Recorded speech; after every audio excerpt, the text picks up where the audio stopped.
ഞാൻ ഒരു ഐറ്റം പൊട്ടിക്കാൻ പോകട്ടോ. ഇത് കൊടുക്കാനുള്ള ഐറ്റം അല്ല, എനിക്ക് വേണ്ടിയിട്ടുള്ള ഐറ്റമാണ്. അതായത് ഇത് ഞാൻ AR ഹാൻഡ്ലൂംസിൽ നിന്ന് എൻ്റെ ഫസ്റ്റ് പർച്ചേസാണ്. നമ്മൾ വർഷങ്ങളായിട്ട് ഇൻസ്റ്റയിൽ AR ഹാൻഡ്ലൂംസ് കാണുന്നു, ഞാൻ എൻക്വയറി നടത്താറുണ്ട്. വാങ്ങിയിട്ടില്ലായിരുന്നു ഇതുവരെ എന്തോ വാങ്ങിക്കാൻ എനിക്ക് പറ്റിയിട്ടില്ലായിരുന്നു. അപ്പോൾ ഞാൻ ഇപ്പോൾ ഒരു ധാവണി സെറ്റ് ഓൾറെഡി കഴിഞ്ഞ വർഷം തൊട്ടേ ഉള്ള വർഷങ്ങളായിട്ടുള്ള ധാവണി സെറ്റ് തന്നെയാണ്, എന്നാലും ട്രെൻഡിങ്ങിൽ പോയിക്കൊണ്ടിരിക്കുന്നൊരു ധാവണി സെറ്റാണ്. അപ്പോൾ ഇത് കണ്ടപ്പോഴത്തേനും ഞാൻ അവിടുന്ന് ഓർഡർ ചെയ്തു. നമുക്ക് നോക്കാം എങ്ങനെ ഉണ്ടെന്ന്, പൊട്ടിച്ച് നോക്കാം. ഒരു കവറൊക്കെ അവർ അതിൻ്റെ കൂടെ വെച്ചിട്ടുണ്ട്. ഇതായിരുന്നു ക്രീമും ബ്ലാക്കും കൂടെ വരുന്ന കോമ്പിനേഷനാണേ. അപ്പോൾ ഞാൻ പൊട്ടിച്ചു. ഇതാണ് സ്കേർട്ട് വരുന്നത്. നല്ല വീതിയുള്ള കരയിൽ നല്ല അടിപൊളി സ്കേർട്ടും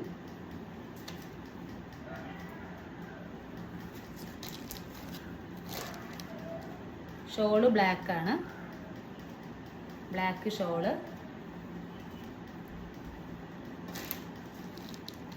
ടോപ്പ് ഇതാ ഇതിൻ്റെ കൂടെ അറ്റാച്ച് ചെയ്ത് വെച്ചിരിക്കുവാണേ. ടോപ്പ് അടിപൊളിയാണ് കേട്ടോ, ക്വാളിറ്റിയും കാര്യങ്ങളൊന്നും ഒന്നും പറയാനില്ല. സ്കേർട്ട് സെമി സ്റ്റിച്ചഡാണ് സ്കേർട്ട്. ഷോർട്ട്